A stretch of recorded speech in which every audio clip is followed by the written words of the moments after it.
An-dalana Hody. An-dalana Hody. Fampahirezana sy fianarana soratra masina miaraka amin'ny pastora Andriamparany Rabelohataona. Arahanao isan-kerinandro eto amin'ny Ps Radio.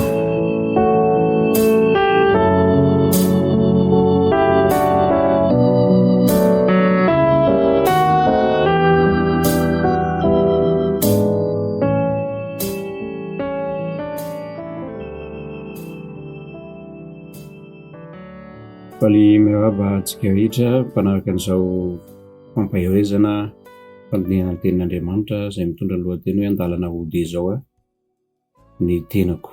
Ny pastora Andriamparany Rabelohataona moa no miaraka amintsika. Mialohan'ny hampahafantsika ny tenin'Andriamanitra, ndraisantsika ny fampahirezana dia hanondrika ny lohantsika isika hivavaka.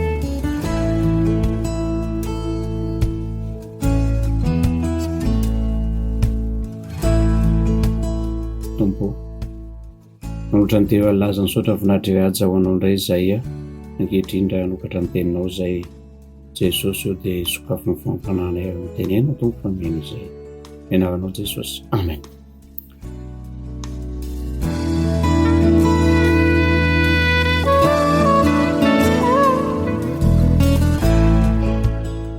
Tamin'ny volana febroary 2024 dia faly dia faly ny tenako todo Hody niala avy tamin'ny toerana vonjy-aina fitsaboana maika na ilay antsointsika hoe Urgence Emergency room rehefa nisy trangan-javatra izay tsy mbola niseho teo amin'ny fiainako, nanaraka ny fifadikanana izay entina hitaizana fahasalamana sy ampihenana vatana tao anatin'izany tamin'ny fotoana izay nitrangan'ny toe-javatra niseho. Dia tampoka nisy zavatra nanindrona mafy be teo amin'ny ilan'ny kibo havanana. Tsy zaka mihitsy ny fanaintainana ary tena mafy dia mafy. Tany ampiasana moa izany zavatra izany no nitranga hoe hitan'ny mpiara-miasa dia avy hatrany mpiara-miasa dia niantso mpamonjy voina ilay antsointsika hoe 911. Io 911 io dia fikambanan'ny mpamonjy voina, pôlisy io mpamonjy voina izay mandeha mamonjy ianao, ao anatiny eo ny dokotera sy ny sisa. Dia tonga zareo dia noentina tao anaty ambulance na le fiara mpitondra marary eny ny tenako. Tao anatiny tao dia nalaina ny tosidra na tension ara-dalàna tsara 12/7, nalaina ny jerevana tao tsy maninona. Dia niady hevitra ilay tsabo anankiroa tao anatin'ny ilay fiara na hoe inona ary no mety mahazo azy io. Ny possible na mety hahazo azy dia ny fivotosan'ny kampotsinay ka tsy maintsy atao radio jerevana izay ao anatiny ao. Dia nentina tany amin'ny vonjy-aina na salle d'urgence emergency room izay filaza azy daholo izay anankitelo izay, toerana izay famelomana aina. Dia nentina tany dia tao izany no jerevana, naverina natao analizy daholo ny rehetrarehetra satria nalefa ny analiziny rà tsisy ninina ara-dalàna daholo ny rehetrarehetra. Nalefa ny analizy maro hafa izay natao nivoaka avy tany tsisy olana fa ara-dalàna daholo ny rehetrarehetra. Dia ozy ny mpitsabo tao hoe aleo ampandalovina scanner mihitsy fa mahakaka izany. Dia ampidirina no jerevana tamin'ny scanner indray, jerevana ny vatana iray manontolo dia nivoaka avy tao dia tsisy ninina fa nisy rivotra tavela tao amin'ny ilan'ny kibonao zay nahatonga anao saika fanina ary tena mafy sy manaintaina ka efa tavela ohatran'io de tena marary tokoa. De nomena fanafody de nody ary tsy niverina intsony zany rivotra zany. Vokatry ny mety toerana nisy nalalaka tampoka tao noho ny fivadikanina ny sesisesy zay natao ka tavela lasa toeran'ny rivotra. De tamin'izay fotoan'izay no fotoana anankiray izay nampitebiteby ahy indrindra ny andro ny valiny hoe inona ny mety azo, sao de mba zava-doza, sao de aretim-bandoza. Kanjo ny zavatra nahafinaritra aho teny Hody tamin'ny fifaliana. Teo amin'ny fiainanao hoe mba efa nisy zavatra nampatahotra sy nampiova anao izay hatrehanao, mety ara-bola, ara-pahasalamana, ady hatrehina na ara-baky teny ny ady na ady zay hitolomana eo amin'ny fiainana andavanandro. Efa nisy zavatra nampio sy nampatahotra anao ve? Ny tenin'Andriamanitra zay ambarany amintsika de mazava ny lazainy amintsika. Satria Andriamanitra de tiantsika ary manome fanantenana mandrakariva ho antsika rehetra. Ao amin'ny Isaia 1:7-10 zay nafinaritra ahy anisan'ny tiako indrindra. De izao ny vaky ny teny amin'ny anaran'i Jesosy: aza matahotra ianao fa momba anao ary aza miherikerika foana fa izao no Andriamanitrao, mampahery anao sady mamonjy anao, eny mitantana anao amin'ny tanànankavanan'ny fahamarinako. Zao Andriamanitra de mitery amintsika: aza matahotra ianao fa momba anao ary aza miherikerika foana fa izao no Andriamanitrao. Momba antsika Andriamanitra, mampahery antsika Andriamanitra, aza miherikerika indraindray miherika eo amin'ny havany tsika raha sendra olana ara-bola, miherikerika amin'ireo fianakaviana manodidina zay verontsika fa afaka mamonjy antsika ara-bola indraindray. Yesu latsa ny azo amin'ireny, voatosi-botanana isika. Kanefa Andriamanitra de milaza hoe aza miherikerika foana fa izao no Andriamanitra, mampahery anao sady mamonjy anao, anananao hoe zany finoana izany.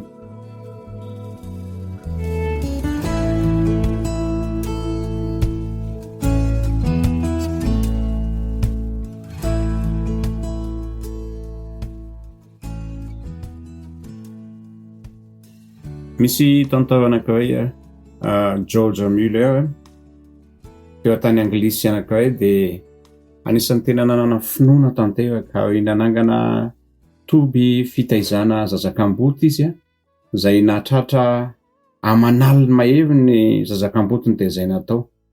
Izy anefa de tsy nitaky vola na de kely tamin'ireo zaza-kambolty ireo fa niezaka tamin'ny tenany manokana izy mba amelomana an'ireo zaza-kambolty ireo. Indray andro de lany ny vola teo am-pelantanany, lany ihany koa ny vatsy sy ny sakafo, tsisy tsony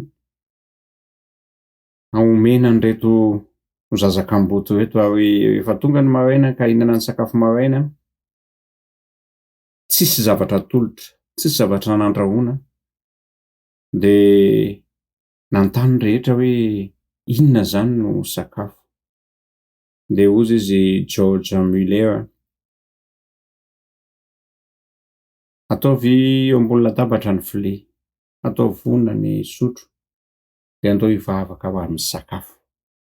De noentina mba havaka ny sakafo Andriamanitra ao, taio ny sakafo zay omenao, sakafo zaza amin'ity maraina ity. Zay nitony mba havaka ny finoana, satria raha ny vilia de vilia foana. Tampoka teo de nisy nandondona teo amin'ny varavarana.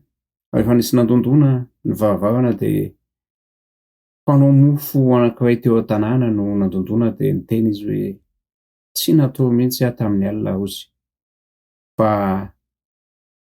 tsy nandry ny eritrerotro. Ohatry ny misy feo avy amin'Andriamanitra izany manao hoe anamboary mofo ireo zaza-kambolty. ka dia nanao mofo any alina mandra-paharaina ka omeko anareo mofo vaovao. Faly Georges Muller ary nisaotra an'Andriamanitra. Tampotampoka teo indray dia mbola nisy nandondona ny vavavavana dia nivoaina mpanatitra ronono. Milaza hoe misy fahasimbana ny fiarako fa eto akaikinareo eto ny simba. Somary mety hahavitra ny fanamboarana izany dia hanatitra ronono. Ny ronono nefa tsy azo teo izy nato fa alao dia atolotro ho anareo satria nahagaga koa fa nihoatra arak'izay izy ny ronono izay azo nanomboka omaly sy androany ka aomeny anareo izany maimaim-poana mba atao sakafo ny zaza-kambolty ato.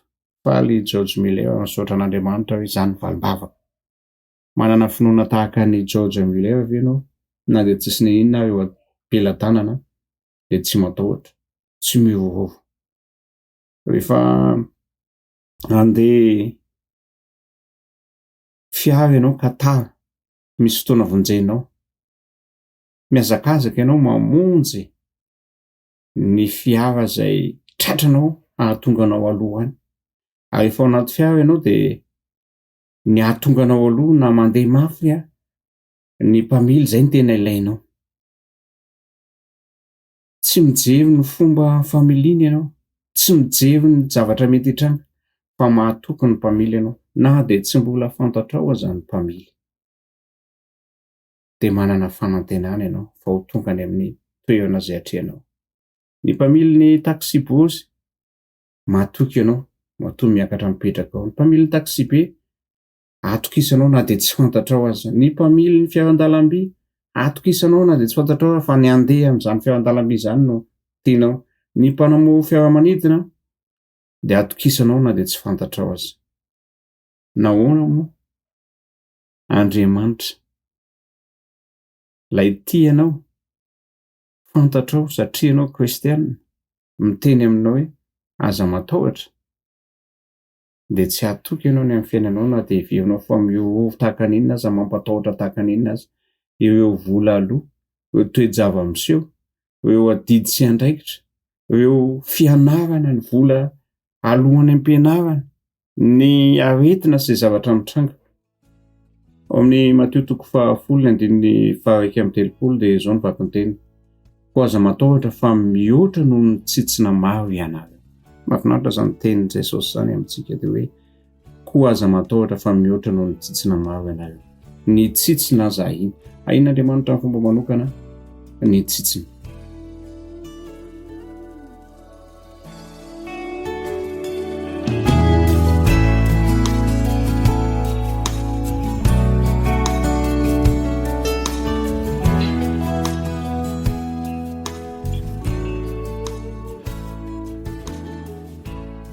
Amin'ny marika 5 dia misy tantara mahafinaritra. Tantaran'ilay tovavy izay nanendry ny akanjon' Jesosy rehefa naharary nandrety ny taona maro tamin'ny fotoana io dia nanana fanantenana izy eny an-dalana Jesosy ao anaty vahoaka maro mifanosona. Rehefa vao tendry ny ity vehivavy ity ny akanjon' Jesosy satria nanana finoana izy nanao hoe na ny akanjony ihany aza no tendreko dia ho sitrana. Rehefa nataony tokoa dia sitrana izy. Azo antoka fa be dia be ny zavatra efa nataony sy torohevitry ny namana, ny fianakaviana atao mba hasitrana ny aretiny dia nataony kanefa tsy sitrana. Fa finoana anankiray izay tsy mbola nisy toa azy ary Jesosy dia nahatsapa iza no nanendry ny akanjo koa Jesosy. Iza mbola variana nandinika ny aretiny izay lasa tokony faly anjevo eo fery sitrana toy ny nofo vaovao nofona zazakely na dio tokony hika isotra dia nangovotra ravony teny Jesosy hoe iza no nanendry ny akanjoko, iza no nanendry ahy fa nisy hery ny ala tamiko. Dia niteny izy hoe izaho no tantarainy teo ny marina rehetra. Teo amin'io Marka 5:7-8 dia hoy Jesosy hoe anaka ny finoanao no nahasitrana anao, mandehana ny soamantsara ary sitrana amin'ny aretinao. Finoanao no nahasitrana anao, mandehana hozy izy. Dia tao anatin'izany koa nefa dia nisy mpanapaka anankiray izay nanana zanaka vavy marary. Dia nakeo amin'i Jesosy izy, Jesosy io, marary ny zanako. Kanefa raha mbola miandry an'i Jesosy tao anatin'ny vahoaka ilay mpanapaka dia tonga ny mpanompo niteny taminy hoe aza manahirana an' Jesosy tsony, aza manahirana ny tompo tsony fa efa maty ny zanako, efa maty ny zanako. Izany ny zavatra mafy indrindra. Tsisy fanantenana ho amin'ny olombelona afa-tsy any amin'ny fiainana mandrakizay rehefa ho avy Jesosy Kristy. Fa raha nifankahita eto an-tany dia tsisy fanantenana fa tapitra hatreo. Ary izay no tian'ireto mpanompo eto nolazaina amin'ny mpanapaka hoe efa tsisy hevitra tsony, efa tsisy dokotera mahavita an'izany tsony. Tsy hainy anefa fa Jesosy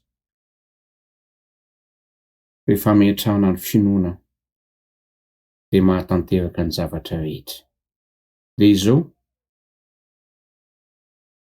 eo amin'ny 9:30 amin'io Marka 5:18 izay fa tsy nahoan'i Jesosy izany teny nataon'izany fa hoy izy tamin'ilay mpanapaka, aza matahotra, mino fotsiny ihany.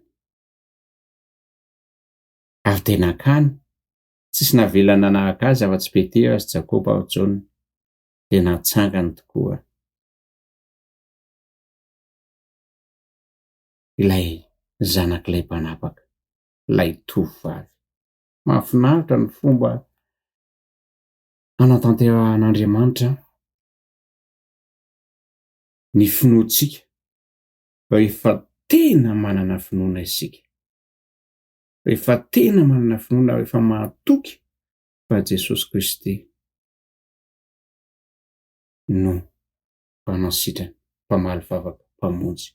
Ary rehefa hitalahoantsika araka ilay voalaza teo hoe ireo mpitondra fiara, mpanamory sy ny sisa aza atokisantsika na dia tsy fantatsika azy, maika moa Jesosy, ilay Andriamanitrantsika.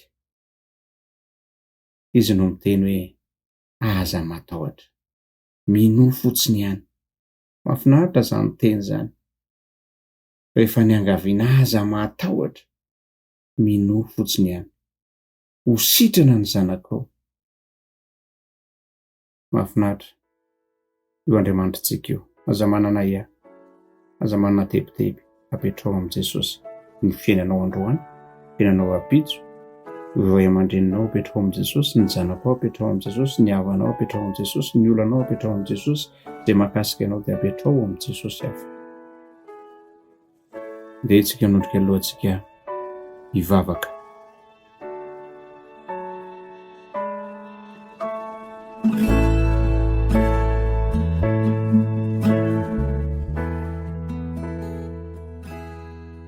Misaotra anao izay Andriamanitra tsara sy masandray an-danitra anomenao ny teninao indray, ampio na dia-ponay ny tokony ampiorenanay mandrakariva ny finoanay eo aminao. Mafy, tsy miozongozona, tsy miovaova, ary manana antoka fa mpanasitrana ianao. Ataovy tsapanay mandrakariva ny fanatrehanao amin'ny fiainana rehetra. ary aza velangozoozo ny finoana oka ho feno ny finoana avy aminao izay ho ianao ny tompony finoana. Tononona sangatahana amin'ny anavanao izany Jesosy Kristy Tompo. Amen. Mametraka ny mandra paoesaka amintsika indray ny tena koa ho amin'ny fotoana manaraka indray. Veloma tompoko.